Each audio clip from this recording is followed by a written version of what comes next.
Hey guys, welcome to my YouTube channel. मेरा नाम है तुल शर्मा, सबका स्वागत करता हूं। और आज हम बात करेंगे एसबीआई पीओ मेंस की लास्ट 12 दिन की स्ट्रैटेजी, क्या फॉलो किया जाए, कैसे फॉलो किया जाए और कहां से प्रैक्टिस की जाए। ठीक है, आज सब्जेक्ट वाइज बात करेंगे। सबसे पहले बात करते हैं हम लोग सबसे इंपॉर्टेंट टॉपिक, मेरा फेवरेट, मैथ्स। ठीक है जी, तो जैसे कि आप जानते हैं मैथ्स और जो रीजनिंग का पार्ट है, दोनों में आपको कहूँगा कि आप सिर्फ और सिर्फ मॉक्स पर रिलाय करें, कि जो भी टाइम था वो बीत गया। अब आने वाले टाइम में ज़रूरत नहीं है उस चीज़ों की। ठीक है, अब आप पर्टिकुलर किसी चीज़ की प्रैक्टिस कर रहे हो वो अलग चीज़ है, कि आपको अगर मतलब लगता है कि मैथ्स में ये टॉपिक वीक है, थोड़ा उसकी प्रैक्टिस कर लूँ, वो अलग चीज़ है। अगर रीजनिंग में लगता है कि मेरे को थोड़ा ये टॉपिक नहीं आता, जैसे अगर मिसलेनियस में कोई भी हो सकता है, तो आप उसकी प्रैक्टिस कर सकते हो। अदरवाइज कंप्लीट करो मॉक्स से प्रैक्टिस, और मॉक्स से इसकी सारी प्रैक्टिस हम लोग करेंगे। कैसे करेंगे वो अलग चीज़ है। उसके बाद बात करते हैं इंग्लिश की।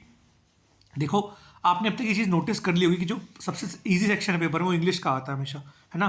तो अगर आपकी इंग्लिश की प्रैक्टिस अच्छी नहीं होगी तो आपको थोड़ी दिक्कत हो सकती है, आप स्कोर आपका कम हो सकता है। तो सबसे ज़्यादा ध्यान दीजिए इंग्लिश पे, उसकी प्रैक्टिस पे ध्यान दीजिए। ठीक है, तो इंग्लिश के दो हिस्से होते हैं।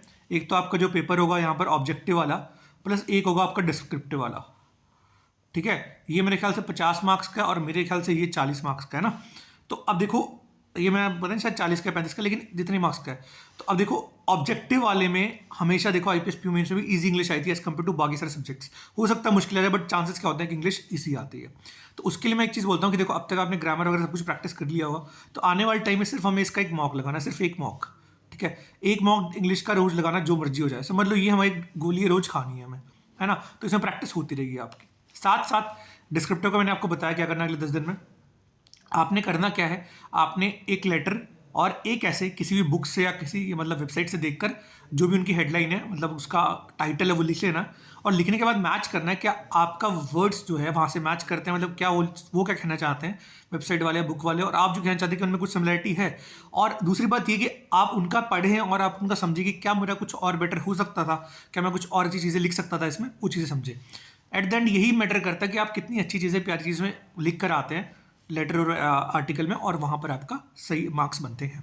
ठीक है, बाकी ये सेक्शनल थोड़ा सा मतलब वो भी है कि पता नहीं बता सकते कितना मार्क्स आ रहा है कितना नहीं आ रहा है, बट हम अपना बेस्ट करेंगे कि 50 में से हम 30 तो स्कोर कर पाए एटलीस्ट में। ठीक है, उसके बाद बात करते हैं सबसे इंपॉर्टेंट अपना जीए में, जो कि आपको बहुत धोखा दे रही है। तो अब जिसने एसबीआई क्लर्क मीन्स दिया होगा या सुना होगा उसके बारे में, उसने एक बात सुन ली होगी कि जहाँ पर जीके क्या है, मोस्टली सितंबर आई होगी।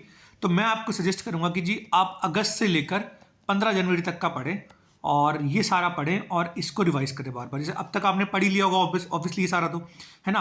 तो आप डेली एक महीना रिवाइज करें, अगस्त सितंबर अक्टूबर नवंबर दिसंबर, अगस्त सितंबर अक्टूबर नवंबर दिसंबर, ऐसे करते करते रिवाइज करें। 2 बार रिविजन हो जाएगा, और फिर लास्ट में आप जब 2 दिन बचेंगे, जैसे है ना 5, 5, 10 और 2 दिन रिवीजन हो गया। अब लास्ट के 2 दिन में आप 15 दिन ये पढ़ सकते हैं, प्लस जनवरी वाले 15 दिन, प्लस आप जो है फाइनेंशियल और बैंकिंग वाले जो न्यूज़ होते हैं उन पे ज़्यादा ध्यान दे सकते हैं, वो ज़्यादा इंपॉर्टेंट होते हैं, क्योंकि इसमें आर्टिकल बेस्ड क्वेश्चंस भी आते हैं और वो थोड़ी मुश्किल करते हैं। तो उसके लिए बार बार फाइनेंशियल वाली न्यूज़ पढ़े, उन्हीं में से बनते हैं मोस्टली आर्टिकल वाली न्यूज़। तो फाइनेंशियल वाली न्यूज़ जैसे आरबीआई वाली न्यूज़ हो गया या कोई भी बैंक रिलेटेड न्यूज़ हो गया, उसी में से बनते हैं ये 3-4 लाइन वाले क्वेश्चन, और वो वहीं से इंपॉर्टेंट बनते हैं। ठीक है जी, और शायद वही जो है वो, क्योंकि कुछ क्वेश्चन 2 मार्क्स के आने वाले जीए में, तो शायद वही क्वेश्चन 2 मार्क्स के आने वाले, तो उनके लिए तैयार रहें, पहले से तैयार रहेंगे। ठीक है, तो ये बात थी सब सब्जेक्ट की ओवरऑल बात थी। उसके बाद मैं बात करता हूँ कुछ चीज़ें, जैसे मॉक्स की बात करें, कितने मॉक्स लगाने कितने नहीं लगाने। तो वैसे तो मैं सजेस्ट करूँगा कि जितने लगा सकते हो उतने लगाओ, बट अगर देखा जाए ऑन एवरेज तो आप अल्टरनेट डेज पे मॉक लगाओ। जैसे आज लगाया, कल नहीं लगाएंगे, फिर परसों लगाएंगे। तो टोटल अगर मैं 12 दिन की स्ट्रैटेजी बता रहा हूँ, जैसे आज से स्टार्ट करते हैं, तो आप 6 मॉक्स कंप्लीट कर लोगे, जो कि काफ़ी है, क्योंकि आपकी अच्छी खासी प्रैक्टिस कर देंगे। ठीक है, ये चीज़ ध्यान रखनी है। और उन मॉक्स को कंप्लीट करके, ये नहीं कि मॉक्स कंप्लीट करके छोड़ दिया, उन मॉक्स को कंप्लीट करो, प्लस उसके बाद जो क्वेश्चन बच गए थे जो आप नहीं कर पाए थे उनको दोबारा करो। टाइम लगेगा इसमें 6-7 घंटे, बट कोई नहीं, इसके बाद आपको कॉन्फिडेंस बहुत मिलेगा, वो इंपॉर्टेंट मैटर करता है यहाँ पे। ठीक है जी, उसके बाद बात करता हूँ जैसे अल्टरनेट डेज पे आपने ये मॉक लगाया, इंग्लिश का तो रोज लगाना है, अल्टरनेट डेज पे ये लगाया, प्लस जिस दिन नहीं लगाया मॉक उस दिन क्या करेंगे, जैसे ये आज लगाया मॉक नंबर 1, कल नहीं लगाया, परसों लगाया मॉक नंबर 2। तो जो बीच वाले दिन में नहीं लगाया, इस दिन आप एक दिन मैथ्स का मॉक लगा सकते हो, सेक्शनल मॉक, और एक दिन रीजनिंग का सेक्शन मॉक लगा सकते हो, क्योंकि ये जो सेक्शन है हमें अच्छे खासे मजबूत करने हैं। तो रोज इनकी भी प्रैक्टिस होती रहेगी, तो आपके लिए बहुत शानदार चीज़ होती रहेगी वो। ठीक है जी, तो ये थी मोटी मोटी चीज़ें जो आप तैयारी कर सकते हो, जिस तरह से कर सकते हो तैयारी। और एक चीज़ बताऊँगा आपको मैं कि हाँ, रीजनिंग में बात करूँगा, जो भी मेरे को ध्यान आ रहा है मैं बताते जा रहा हूँ। रीजनिंग में क्या बात करूँगा कि रीजनिंग में एक सेक्शन है क्रिटिकल रीजनिंग, है ना। हम में से सारे लोग लगभग उसको छोड़ के चले जाते हैं। तो मैं ये चीज़ कहूँगा कि इसको छोड़ना नहीं है यार। मैं बार बार एक चीज़ कह रहा हूँ कि अगर 10 में से आपके 6 क्वेश्चन भी सही हो रहे हैं तो 4 नंबर कट भी जाएंगे तो 5 मार्क्स आपको दे के जा रही है, ठीक है। तो कोशिश तो करें, है ना। अब तक आपने कोशिश नहीं की इनको करने की अटेम्प्ट। इनको क्या करना है, इनकी प्रैक्टिस करो जितने भी कर सकते हो। जैसे इनके 6-7 पार्ट होते हैं, जैसे एक हो गया अजम्पशन, एक हो गया कंक्लूजन, एक हो गया क्या कहते हैं इन्फेरेंस, एक हो गया क्या कहते हैं कोर्स ऑफ एक्शन। ये 6-7 की लगभग 50-50 क्वेश्चन प्रैक्टिस कर लें, किसी बुक से करें, कोई पीडीएफ से करें, ठीक है। जब ये इतने प्रैक्टिस कर लोगे आप में खुद कॉन्फिडेंस आ जाएगा कि आप मॉक में अटेम्प्ट करोगे, और मॉक में अटेम्प्ट करो, वहाँ पर देखो कितने क्वेश्चन सही हो रहे हैं, कहाँ गलती है, उनको सही करो, और आप एग्जाम में पक्का इतने मार्क्स तो स्कोर कर सकते हो। और ये बहुत प्लस पॉइंट है, सोचो आपके 5 नंबर आ रहे हैं फ्री के, है ना। कुछ लोग छोड़ ही देंगे कि मुझे नहीं करनी, मुझे तो आती नहीं है, ये सब चीज़ें छोड़ना नहीं है, सब चीज़ों को।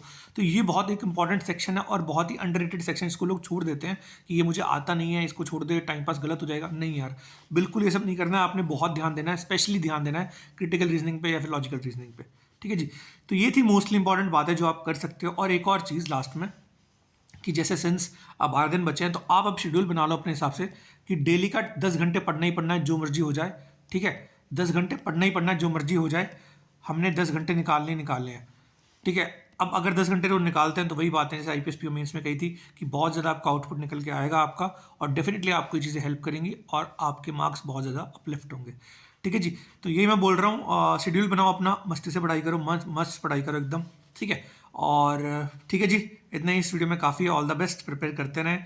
मिलते हैं SBI PO के बाद एनालिसिस के लिए। उससे पहले बीच में कोई वीडियो डालूंगा तो ज़रूर बताऊंगा मैं आपको, ठीक है।